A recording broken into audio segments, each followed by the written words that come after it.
Hello again, this is Paul with RC Wild, and today we're going to do a review of the Chuckworks RC Slice A3 chassis for the two-wheel drive Slash. As you can see here in the picture, this is the chassis all set up on a 2x4 Slash. First I want to start out with what is on this Slash. Not everything besides the chassis is upgraded. So first of all, we've got the ProLine ProTrack suspension kit on there. Also we have RPM bumpers on the front and back. It's got an RPM gear cover. Otherwise, other than that, it's stock. We've got the stock motor, stock servo, or at least the stock brushless motor, stock slash servo. I'm using the 4x4 slash receiver box to keep it waterproof. The 2x4 one doesn't necessarily fit on here very well. It would stick over the edge right here. So let's get started and talk about the chassis.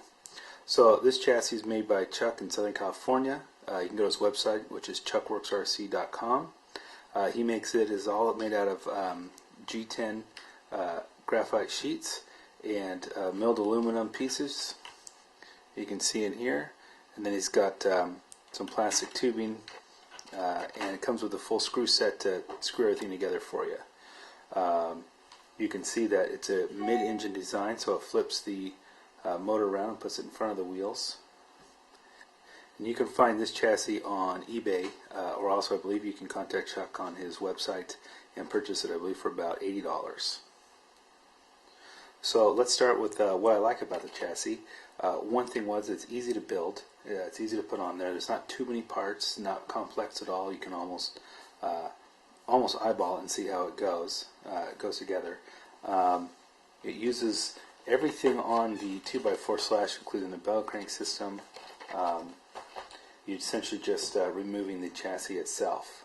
Otherwise, the majority of it, and the chassis and the bottom braces of the original Slash. One thing I really like about it is on the original 2x4 Slash, one of the weak points was in the very back of the Slash where it met the gearbox.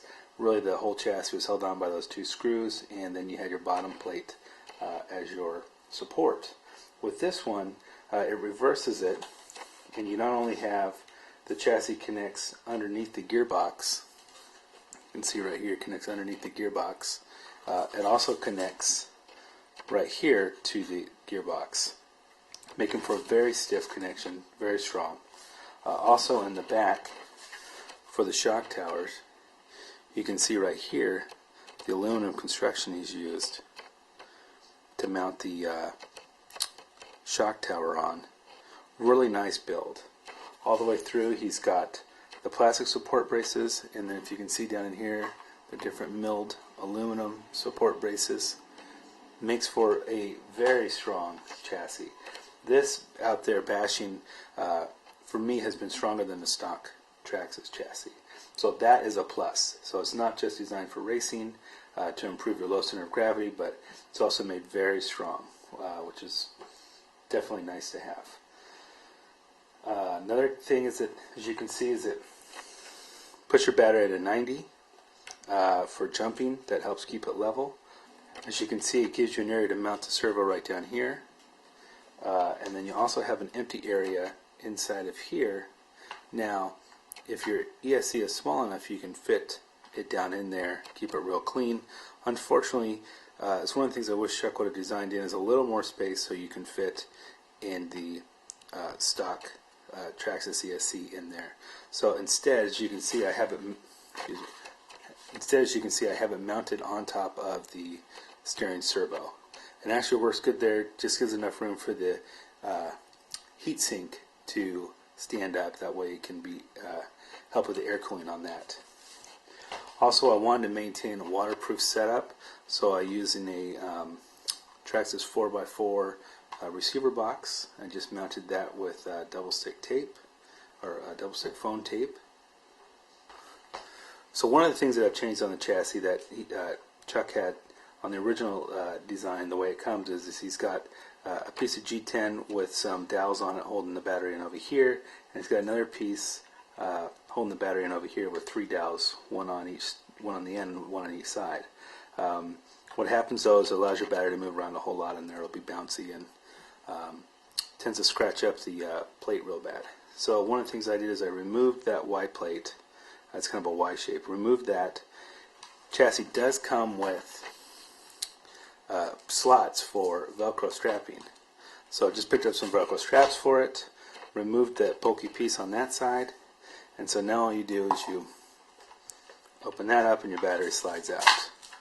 I also put a pad underneath between the battery and the chassis.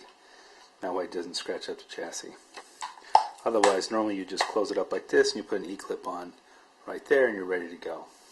So the other thing I noticed with the chassis was when you're jumping and you bottom out, land on the bottom side, real fast this was wearing out right here in the back, and it was almost already within just a couple battery packs it was getting sanded down real quick. So I had a this is an RPM bottom mount for the traxxas 2x4. What I did is I cut it in half. Screw holes were already set up. It's turned around backwards. Normally this part would be facing forward. Screwed it into place and then heated and bent this to curve around right there. As you can see, that there. Highly recommend doing something like this. This really saves the bottom of the chassis. Just an additional skid plate.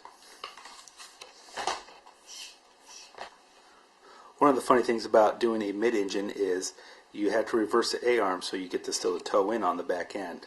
To do that though, you're required to drill a hole. Let's get it right there. Is to drill a hole in the back of your A-arm to screw in your motor mounts. Now, you need to make sure you're either going to screw one hole and you're going to have exactly where you want it, or you still might do several holes like it comes standard so you can adjust it. For me, I kept it to where I wanted it and I just screwed it in one hole. You just make sure you measure distance out on the same side and make sure they're even. Also, you'll notice one thing I don't think it mentioned in the instructions was how to mount your rear body holder. Pretty much it screws onto the back side and turns around backwards, and then the distance between this and the front will be exactly the same. One last thing, I was hoping to get this out to a track, but our local track is closed down for the next 6 weeks. They're redoing it. So you'll have to wait for a video of how it does on the track, but driving it out in the dirt and general bashing, it drives amazing. It's fantastic. It's a completely different vehicle. Definitely for the price, considering how much some of these other LCG chassis cost, this is definitely the way to go. And if you ask me, it is a slick looking chassis. Thanks for watching this quick review of the Chuckworks RC Slice A3 chassis. Also, if you're looking for any general RC questions to be answered, or want to share any videos or photos of your trucks of any kind, go ahead and visit RC Wild on Facebook. Feel free to post pictures, videos of any of your RC stuff, and feel free to ask any questions that you have. Thanks a lot.